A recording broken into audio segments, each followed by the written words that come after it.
ಅದಕ್ಕೆ ಭಾವನೆ ಇಲ್ಲ ಅಂದ್ರೂ ತಾಳಿ ಕಟ್ಟು ಅಂತ ಹೇಳ್ತಿದ್ಯಾ? Just stop it. ಆಗ್ಲಿಂದ ನೋಡ್ತಾ ಇದ್ದೀನಿ, ಇಬ್ರು ವಾದ ಮೇಲೆ ವಾದ ಮಾಡ್ತಾನೆ ಇದ್ದೀರಲ್ಲ. ಒಂದ್ಸಲ ಆದ್ರೂ ನಾನು ಏನ್ ಯೋಚನೆ ಮಾಡ್ತಿದ್ದೀನಿ ಅಂತ ಇಬ್ರು ಕೇಳಿದ್ರಾ? ರಮ್ಯಾ, ಏನ್ ಹೇಳ್ತಿದ್ಯಾ? ವಿರಾಜ್ಗೆ ನನ್ನ ಮದ್ವೆ ಆಗ ಕನ್ವಿನ್ಸ್ ಮಾಡ್ತಿದ್ಯಲ್ಲ ಮಿಥಿಲಾ, ನನಗ್ ಕನ್ವಿನ್ಸ್ ಇದೆಯಾ ಅಂತ ಒಂದ್ಸರಿ ಆದ್ರೂ ಕೇಳಿದ್ಯಾ? ನಿಂಗೂ ವಿರಾಜ್ ಅಂದ್ರೆ ಇಷ್ಟ ಅಲ್ವಾ? ಇಷ್ಟ. ಹಾಗಂತ ಮದ್ವೆ ಆಗ್ಬೇಕಂತ ಏನಿಲ್ವಲ್ಲ. ರಮ್ಯಾ, ವಿರಾಜ್ ವಾದ ಮಾಡ್ತಿದ್ದೀನಂತ ನೀನ್ ಹೀಗೆಲ್ಲ ಮಾತಾಡ್ಬೇಡ. ನೀನ್ ಸ್ವಲ್ಪ ಸಮಾಧಾನವಾಗಿರು. ವಿರಾಜ್ ನೋಡು, ನನಗೆ ಈ ಮದ್ವೆ ಆಗಕ್ ಇಷ್ಟ ಇಲ್ಲ. ನಾನು ಬೇರೆ ಹುಡುಗನ ಪ್ರೀತಿಸ್ತಾ ಇದ್ದೀನಿ.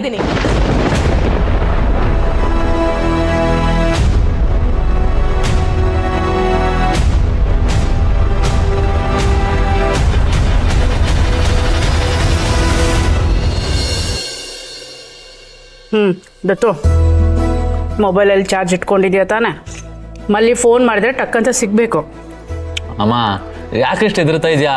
ಅವಳು ಯಾರ್ದೋ ಪಾರ್ಟಿಗೆ ಹೋಗಿರೋದಲ್ಲ, ಅವ್ರ ಮನೆಯವ್ರ ಪಾರ್ಟಿಗೆ ಹೋಗಿರೋದು. ಹೌದು ಅತ್ತೆ, ಅವ್ರ ಮನೆಯವರೆಲ್ಲ ಅವಳನ್ನ ಎಷ್ಟು ಕಾಳಜಿ ಮಾಡ್ತಾರಂತ ನೀವು ನೋಡಿದ್ದೀರಲ್ವಾ?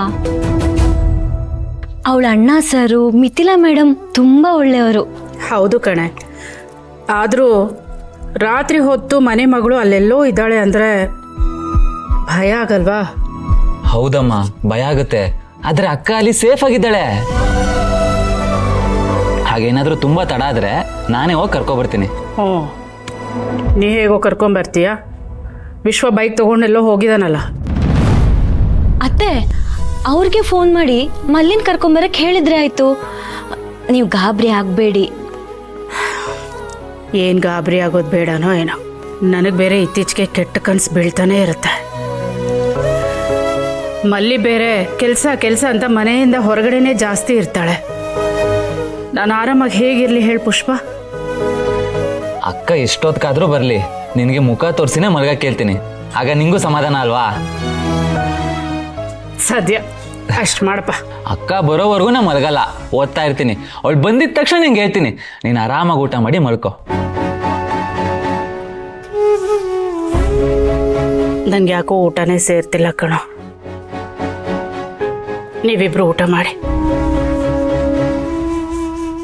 ನಾನು ಆಮೇಲೆ ತಿಂತೇನೆ. ಮಾಡಿ ವೇಸ್ಟ್ ಮಾಡಬಾರ್ದು, ಮಾಡಿ. ದತ್ತು, ಅತ್ತೆಗೆ ಮಲ್ಲಿದ್ದೇ ಚಿಂತೆ ಆಗಿದೆ. ಇನ್ಮೇಲಾದ್ರೂ ರಾತ್ರಿ ಹೊತ್ತು ಈವೆಂಟ್ ಒಪ್ಕೊಳ್ಳೋದು ಬೇಡ ಅಂತ ಅವಳಿಗೆ ಹೇಳು. ಪಾಪ, ಅವಳಿಗೂ ಅಷ್ಟೆಲ್ಲ ದುಡಿಯೋದಕ್ಕೆ ಕಷ್ಟ ಆಗತ್ತೆ.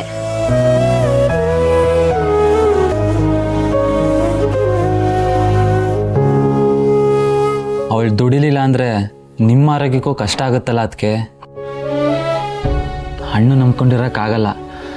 ನಾನು ಅಕ್ಕನ ಜೊತೆ ಕೈ ಜೋಡಿಸ್ಬೇಕು. ಆವಾಗಲಾದರೂ ಅಕ್ಕ ಈ ಥರ ಲೇಟಾಗಿ ಬರೋದು ತಪ್ಪುತ್ತೆ. ಅಮ್ಮಂಗೂ ನೆಮ್ಮದಿ ಇರುತ್ತೆ.